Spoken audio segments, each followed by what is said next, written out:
Hey guys, welcome back to another sports stuff video. Today we'll be talking about the Cleveland Browns and their offseason plan I laid out for them. If you guys do enjoy, please leave a like, comment, subscribe, hit the notification button to be notified when I post next. Let's get into this video. For the Cleveland Browns offseason plan, obviously I am a Browns fan. I'm gonna try and be as unbiased as I can and truly build this team how I feel that they should build a team. So starting off with the cuts and or trades. The first trade I'm gonna be doing is Jed Wills. He had a 54 PFF grade, 60 pass blocking, 55 run blocking, 6 penalties, and 3 sacks allowed. He's been an okay tackle for Cleveland. I definitely wouldn't say he's been a bust so far. I think he's been fine. I think he's a guy who's gonna be, one of those guys that bounces around the league and, is a quality top 20 starter at left tackle.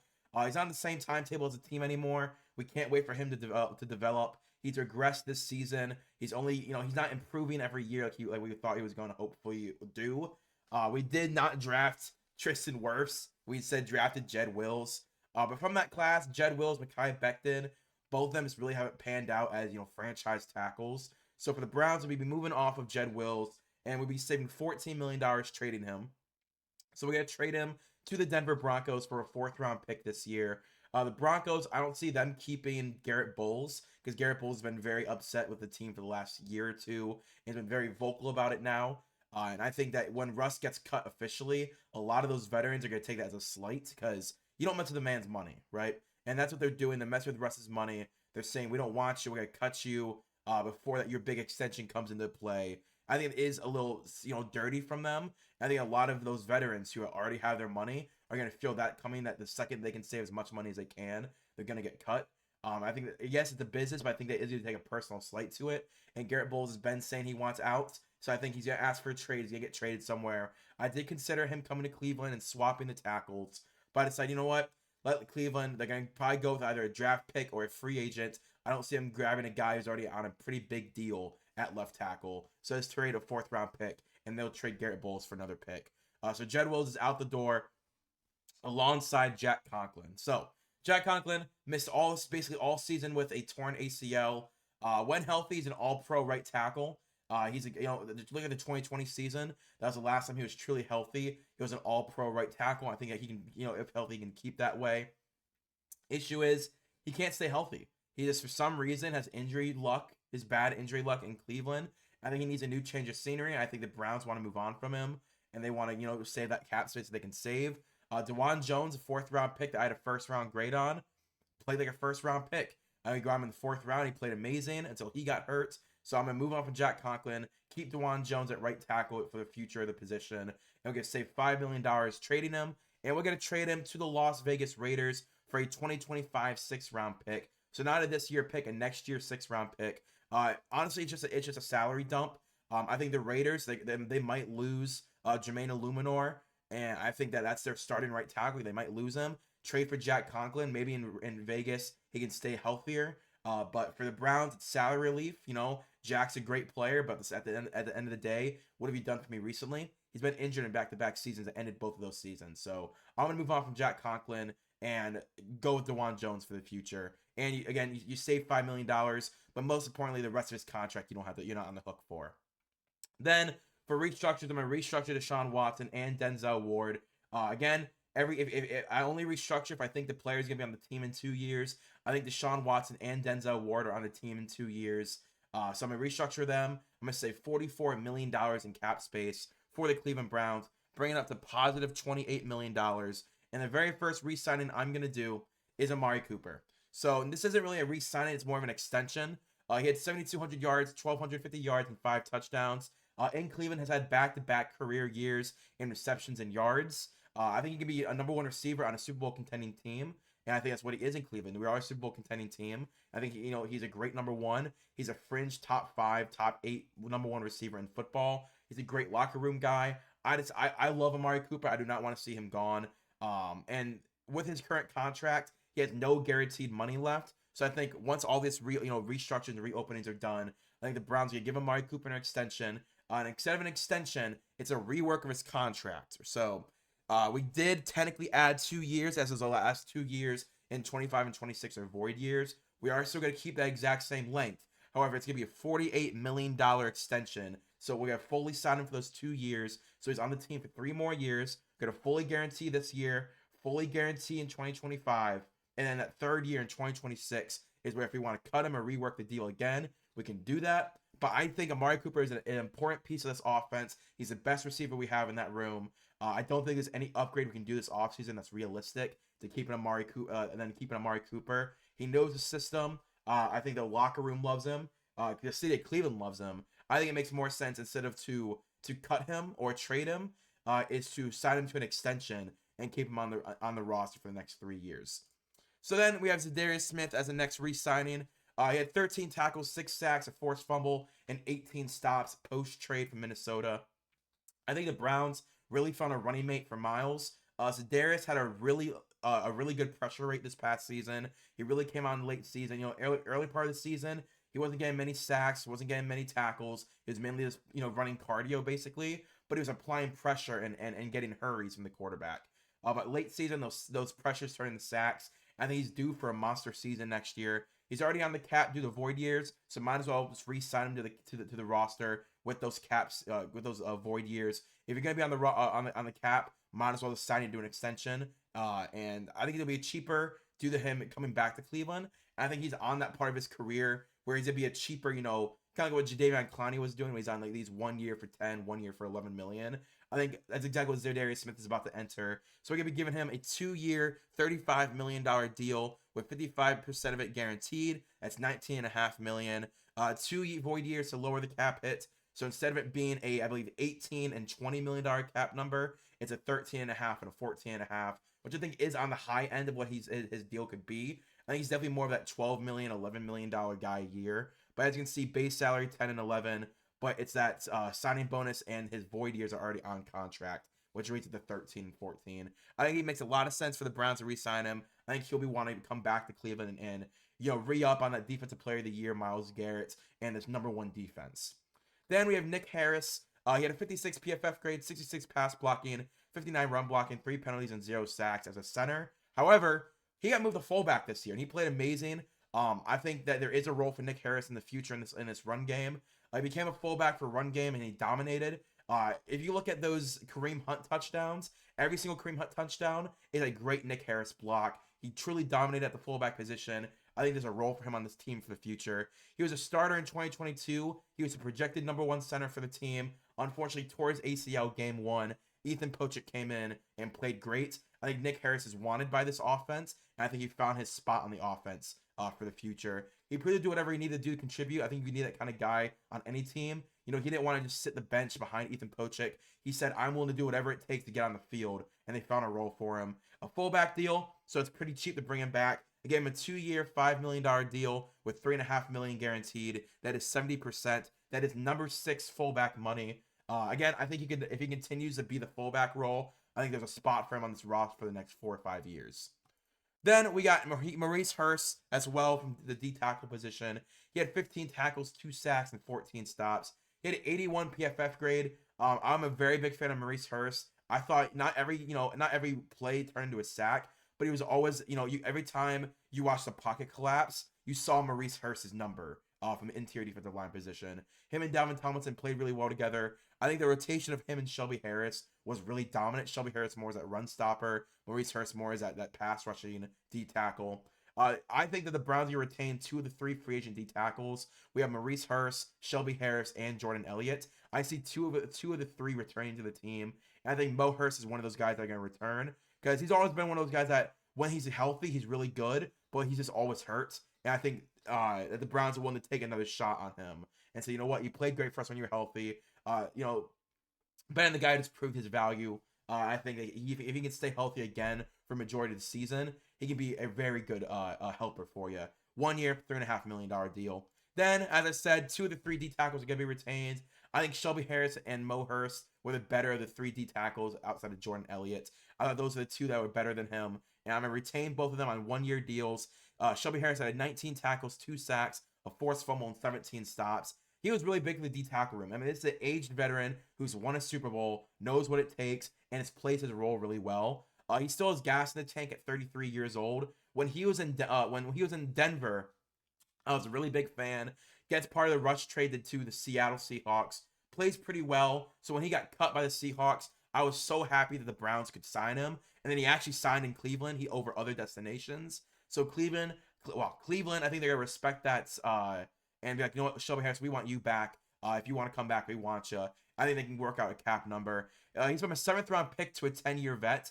That's impressive for anyone in the NFL. If you can make it 10 years, especially as a 7th-round pick, that's why I always say when I do my mock drafts, I pick in the 6th and 7th round for guys that I think could be rotation players for 10 years. That's why I comp in every single player I choose. That's why you never see me talk negatively about a player. I only take players that I see that can succeed. There are players that I pass on in mock drafts. But like I said, Shelby Harris is a great example. 7th round pick, 10-year veteran. He's a win now player. This is a win now team. Jordan Elliott played fine at D tackle, but I think Shelby Harris and Mo Hurst are win now players. Gave Shelby Harris a $4 million deal. So Shelby and Mo Hurst equal up $7.5 million deal, $1 million a year at the D tackle position next to Darwin Tomlinson. Then the last re-signings will be Sione Takitaki, one of my favorite Browns players that we've drafted in the last 10 years. He had 47 tackles, an interception, and 24 stops. He's just a great run defending linebacker. He's a great Sam linebacker, man. I love Sione Takitaki. I had a bounce back year after his ACL tear in 2021. I guess 2022. That was heartbreaking when he tore his ACL. I will never forget Sione Takitaki's play in the 2020 playoffs, picking off Big Ben Roethlisberger and taking it for 6. Like, I love Sione Takitaki. I think he's underrated. I think he's one of the better run defending linebackers when it comes to once they break the line of scrimmage. I think he great sideline to sideline speed. I think he has a great tackler as well. I think that JOK is going to take a bigger role in this defense. I think he becomes a Mike linebacker. So letting Sione Takitaki go, I think would be devastating in this linebacker room. So why not re-sign Sione Takitaki and let him take another step forward as well? As JOK, I think will be the Mike linebacker, signal caller for the defense. I think Sione can then alleviate some pressure off of JOK and be that, true run defending linebacker. Because him and Grant Delpit were amazing this year. I can see a big year for him. He finally gets, a multi-year, big-time deal instead of these 1 year for vet minimums. I gave him a 2-year, $10.5 million deal, 8.25 guaranteed. That's 79%. I think that if the Browns can re-sign Sione Takitaki, it needs to be the very first day of free agency because he's a guy who's going to get poached by another team for his run defending prowess. We now have $31 million in free agency. I'm not going to say that I went spending, but I definitely was not afraid to spend money. So the first signing I'm going to be doing is Drew Tranquill. Just won the Super Bowl with the Chiefs. He had 55 tackles, 2 forced fumbles, and 35 stops. I think he replaced JOK at will linebacker. I think him and Sione Takitaki would be really good in the run game. Have 2 guys that are really good in the run game. But Drew Tranquill, don't sleep on his coverage defense. I think he's still a good run defender. Coverage guy. But he's definitely more of that run defending linebacker. So I think him and Sione Takitaki on the outside of JOK, 2 great run defending linebackers with a great coverage guy in the middle. I think this run defense would immediately get an upgrade. He was a part of a Super Bowl winning defense. Obviously, him and Juan Thornhill, both from the Kansas City Chiefs, both won a Super Bowl, or 2 for Juan Thornhill, and both come over to the Cleveland Browns to really solidify those bookend parts of the defense that need help. I see a lineup of Sione Takitaki, Drew Tranquill, and Grant Delpit holding down the run defense when it comes to the back 7. You have Drew and Sione, and then you send in Grant Delpit like a missile to try and get a TFL, or you send JOK, the league leader in TFLs. I just want to help this run defense get better. So I'm not gonna say it was the worst thing in the world, but I could definitely see a lot of games where we were just getting gashed in the run.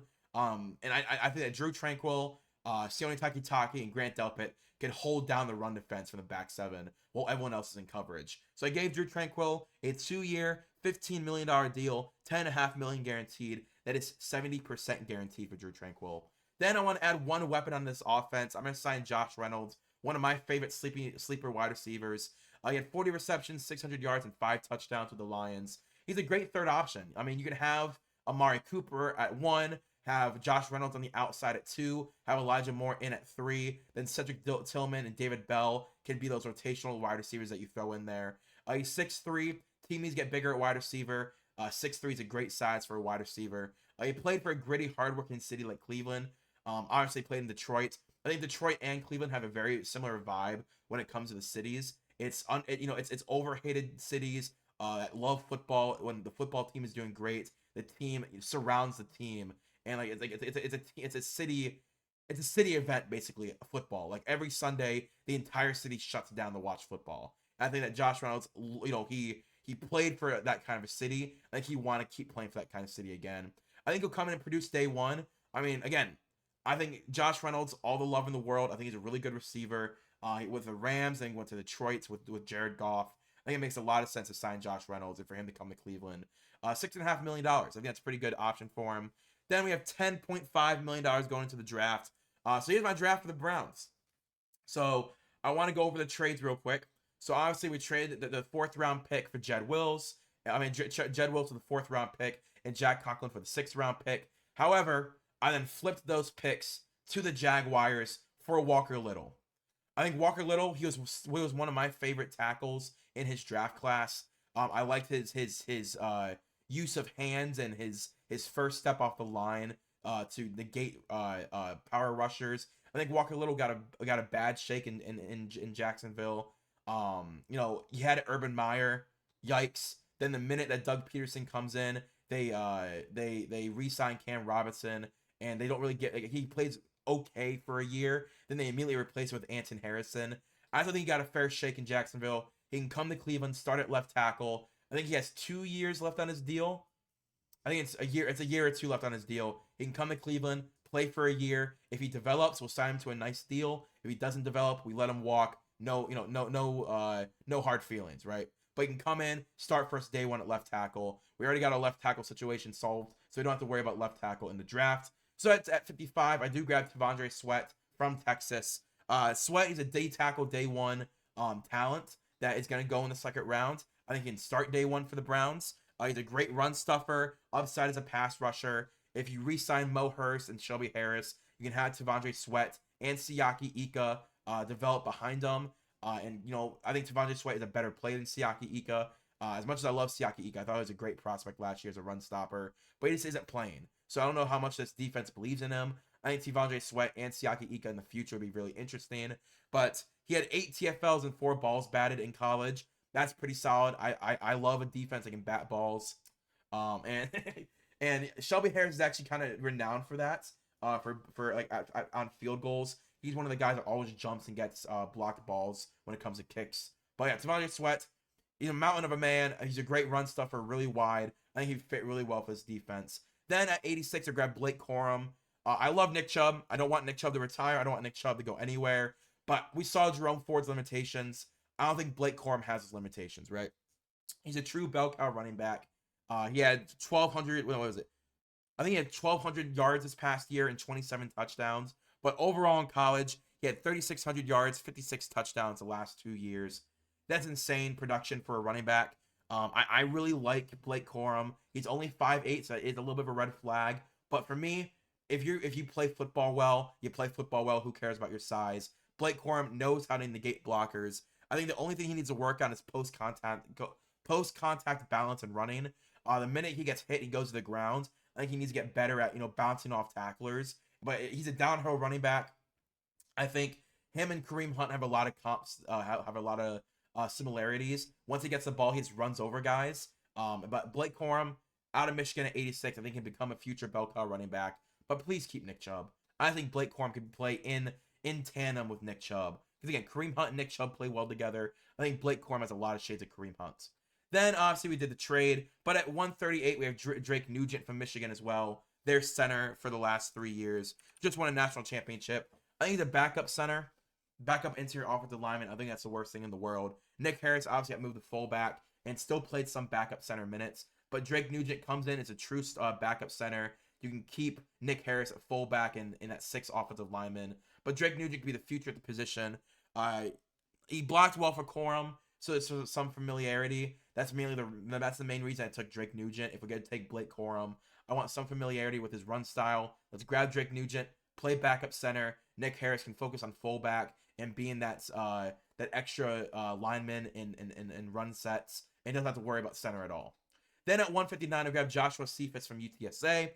Cephas is a great gadget guy, great slot guy. He's 6'3", 185. He has the NFL size. I really want to see him when it comes to red zone targets. I think he plays a lot of those gadget roles that Stefanski was hoping Elijah Moore could play. Early in season, we saw Elijah Moore do a lot of what Deebo Samuel does, and I still think that's what Elijah Moore can do. That's why they stopped doing it. I think Joshua Cephas has the fluidity and the versatility to be a Deebo Samuel type of player, and I think that's what Stefanski wants to add to this offense, especially with Ken Dorsey coming in at OC. I think Joshua Cephas could be a really good gadget guy, get the ball in his hands at 6'3", 185. And I think he can just be a guy that when he's open gets that extra yardage that you weren't thinking he could get. Then at 190, I grabbed Trey Taylor from Air Force, another one of my depth safeties that I always see in the draft somehow. Versatile safety, had 3 interceptions this past season. Strong safety, deep safety, played some slot corner. So I think we have Ronnie Hickman and DeAnthony Bell at backup safeties. So I don't know if I would play Trey Taylor at safety necessarily. Maybe he plays more slot corner.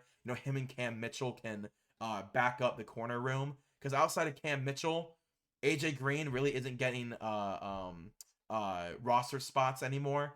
With the Browns, he was on the practice squad all year. So Trey Taylor, Cam Mitchell can be the backup corners. I think that'd be really interesting for this defense to have another big body safety playing slot corner. Then at 205, we grab Darius Mosa. I need to learn how to say his name. Darius from UCLA. One of my gems hidden in the rough when it comes to linebacker. Great coverage linebacker in the 6th round. The reason he's in the 6th round, when he does get targeted, he sometimes overbites, which then beats him in the ass because a receiver goes behind him. But he's a very aggressive linebacker, 50 tackles. But when stuff does get past him, it does get past him. That's why he's in the 6th round. But I think he'd be an interesting backup Mike option. Jacob Fields has not really developed, so I think Darius can come in, be that backup linebacker to JOK. Could work on run defense, but mainly is that backup Mike linebacker. Then at 231, Keith Randall from Illinois, a pass rushing D tackle threat next to T'Vondre Sweat's run stopping D tackle depth. So now next year you don't need Mo Hurst, you don't need Shelby Harris. You have the replacements immediately. Depth D tackle has been an issue for a few years. Whether it was who was the Ohio State 7th round pick at D tackle?